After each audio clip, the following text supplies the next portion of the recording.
Halo Bu Meta dan teman-teman sekalian.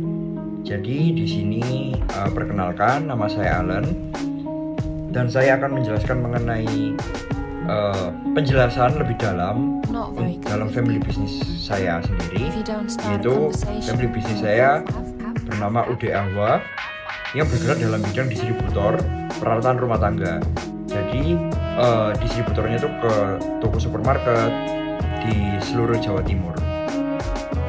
Nah, kemudian yang pertama kali awal-awal yang saya akan bahas yaitu mengenai sumber daya spesifik perusahaan keluarga. Nah, di sini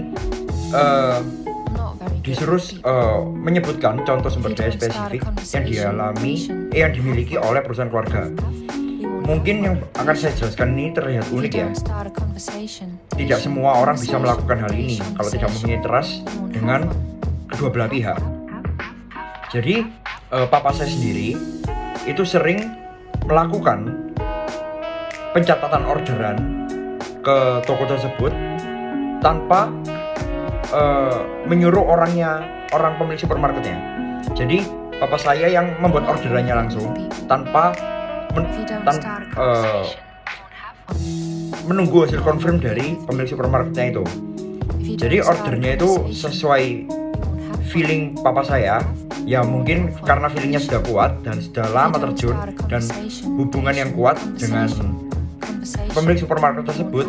Jadi papa saya sudah tahu apa yang harus dicatat, apa yang mereka butuhkan dan apa yang harus diorder sama mereka. Jadi biasanya kalau toko-toko itu kan biasanya kalau dalam dunia distributor biasanya sales yang mengajukan ke pemilik supermarket untuk melakukan pencatatan apa saja yang mau diorder, kebutuhannya apa. Tapi dengan papa saya ini berbeda. Papa saya sendiri ini langsung mencatat, udah punya feeling apa yang harus diorder sama toko itu. Dan rata-rata toko itu terima-terima aja. Karena yang saya bisa simpulkan dalam hal ini, hubungan yang kuat itu perlu antara distributor dengan pemilik supermarket.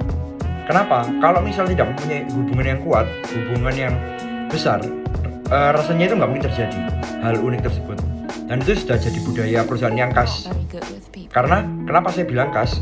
Karena saya berasumsi nggak bisa semua kompetitor bisa melakukan hal itu. Gitu. Jadi peningkatan trust itu sangat penting, trust antara kedua belah pihak. Makanya papa saya berani untuk memakai feelingnya, ya karena feelingnya kuat ya. Jadi papa saya langsung mencatat apa saja yang dibutuhkan untuk diorder di toko itu, gitu. Jadi ya mungkin setelah mencatat orderannya apa saja langsung dikasih ke pemilik supermarket dan pemilik supermarketnya meng-ACC gitu dan mengkonfirm. Jadi mungkin itu budaya yang khas di perusahaan saya. Nah, kemudian kita masuk ke dalam pembahasan kedua, yaitu persepsi generasi senior dalam perencanaan inovasi. Nah, ini saya sekarang sedang bersama mama saya. Nah, saya akan tanya-tanya ke mama. Ma, jelaskan pentingnya perencanaan inovasi dalam menjaga kelangsungan hidup perusahaan keluarga dan menghadapi persaingan pasar yang semakin ketat.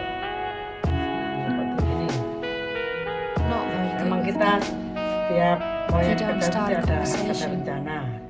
Inovasi ini dalam hal pengadaan barang kita itu harus selalu update karena kita bergerak di supermarket ya. Kita bicara family-nya Alan ini kan dan keluarganya kan kita kan sebagai supplier supermarket gitu untuk pemasok gitu. Jadi perencanaan kita selalu inovasi itu gini, barang yang selalu update ya kan, selalu kita kontrol apa yang lagi viral itu kita harus selalu ada seperti itu. Juga kalau menghadapi persaingan pasar memang segala sesuatu ada persaingan. Tapi kalau kita sudah membangun hubungan baik dengan relasi bisnis kita, customer kita, mereka itu sangat percaya kepada kita. Karena apa? Record yang kita berikan itu sangat menunjang seperti itu. Dan dari record itu mungkin aku bisa tambahin muncullah yang namanya trust antara perusahaan dengan pemilik supermarket gitu. Oke, next. Kemudian bagaimana generasi senior yaitu mama memandang perencanaan inovasi, apa saja hambatan yang dihadapi dan bagaimana mengatasinya. Nah, dari inovasi itu hambatannya apa dan cara mengatasinya kayak gimana?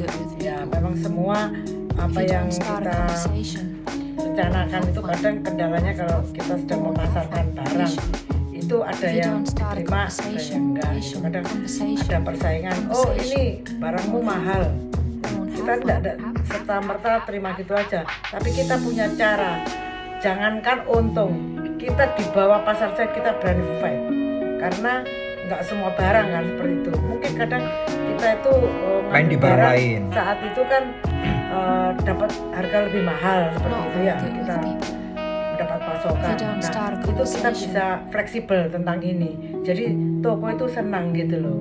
Supermarket bagian pembelian itu senang dengan kita karena kita bisa fleksibel seperti itu. Dan juga barang-barang rusak kadang itu kita bisa diretur ke kita. Tapi kadang kita tidak bisa ngeretur ke pabrik. Itu ya kita anggap tidak apa-apa, kita rugi tidak apa-apa. Memang kita sudah anggarkan untuk seperti gitu itu kayak barang hilang, barang rusak, apa yang nggak bisa balik ke pabrik itu sudah kita anggarkan, kita tidak apa-apa gitu loh, untuk servis untuk di supermarket itu. Oke, next. Berikan contoh konkret tentang bagaimana generasi senior yaitu mama dalam perusahaan keluarga dan dapat berperan aktif dalam perencanaan inovasi ini. Contoh kayak mama memberikan dukungan finansial atau mama memberikan modal untuk dalam inovasi ini, terus atau bahkan turun ke lapangan kayak gimana? Seperti gini contohnya yang konkret ya. Contoh seperti ini. Jika ada customer mengadakan ulang tahun, mengadakan rekreasi, selalu mereka tuh meminta sponsor ke kita tetap kasih seperti itu.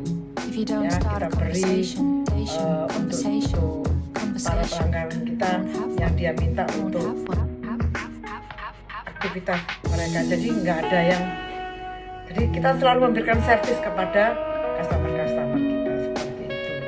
Dan kalau misalnya kita kan punya sales ya, misalnya ada kesulitan menagih atau kesulitan di dalam menawarkan barang, kan banyak kita punya pelanggan. Itu selalu kita memberikan arahan cara-cara bagaimana sales itu bisa membusi lagi, pasti dengan komunikasi, meeting, selalu ada seperti itu. Dan turun langsung ke lapangan itu biasanya kita untuk pengadaan barang. Pengadaan barang itu kita tuh harus update kan barang-barang kita. Sebagai owner itu sangat harus bisa menguasai. Seperti contoh kemarin hari raya, sebelum hari raya libur, kita stok barang itu cukup seperti gitu.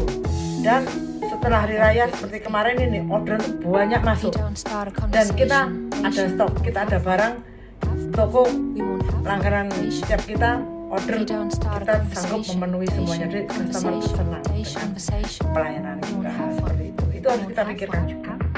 Jangan sampai buka dari liburan terus bekerja barang kosong, barang ini nanti bisa membuat kecewa customer.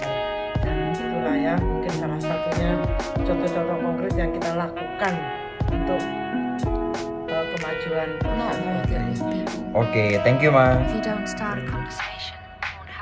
Nah, kemudian untuk yang ketiga membahas mengenai 7 level of delegation. Konsep dari 7 level of delegation ini yaitu yang saya rangkum jadi satu, intinya membahas mengenai bagaimana pemimpin dan bawahan dalam suatu perusahaan itu bekerja sama untuk mencapai pastinya suatu pencapaian dari misi perusahaan tersebut. Nah, semakin tinggi delegation yang ada, semakin perusahaan itu dapat bisa peluang berkembang. Nah, di level terakhir yaitu delegate, yang dimana pemimpin itu sepenuhnya menyerahkan tanggung jawab semua kepada bawahan, dan bawahan yang bertanggung jawab atas proses dari hasil akhir. Nah, menurut saya dari the 7 level of delegation ini untuk perusahaan saya mungkin masih berada di council, di mana bawahan dimungkinkan memberikan masukan tentang bagaimana tugas diselesaikan, tetapi pemimpin masih mempertahankan hak veto akhir, yang dimana pemimpin meminta saran dari bawahan, tetapi keputusan tetap berada di tangan pemimpin. Nah, pemimpin tersebut yaitu adalah ayah saya sendiri sekarang, yang dimana karyawan bebas boleh memberikan masukan, ide-ide dan lain-lain bagaimana masalah diselesaikan, tapi pada akhirnya semua keputusan tetap berada di tangan pemimpin gitu. Nah, kemudian bagaimana perusahaan keluarga dapat memperkuat sistem manajemen dan pengambilan keputusan dengan menggunakan 7 level of delegation ini? Menurut saya, secara kita memberikan kebebasan untuk bawahan, itu pastinya memiliki hubungan yang sangat lama juga. Karena menurut saya dari 7 level of delegation ini tidak memungkinkan untuk bawahan yang baru join di perusahaan itu langsung dikasih kesempatan untuk memiliki ide-ide atau memiliki hak kebebasan yang bebas yang besar untuk bisa memberikan sarannya atau bahkan mengambil keputusan. Menurut saya itu hubungan yang harusnya cukup lama ya, karena ini berhubungan dengan koneksi dan berhubungan dengan satuan hati antara pemimpin dan bawahan begitu. Kemudian yang pembahasan keempat yang terakhir, komitmen suksesor dalam inovasi perusahaan keluarga. Yang pertama, jelaskan pentingnya komitmen suksesor dalam kelangsungan hidup perusahaan keluarga. Nah, di sini menurut saya komitmen suksesor itu sangat penting. Kenapa? Karena suksesor sendiri yang bisa dibilang itu adalah anak muda yang lahir di zaman sekarang, dan itu merupakan suatu keunggulan tersendiri, privilege. Kenapa? Karena kita sebagai anak muda kita sudah paham bagaimana kita cara mengatur teknologi, gimana cara kita mengaplikasikan dan mempraktekkan teknologi yang bisa kita manfaatkan untuk family business kita.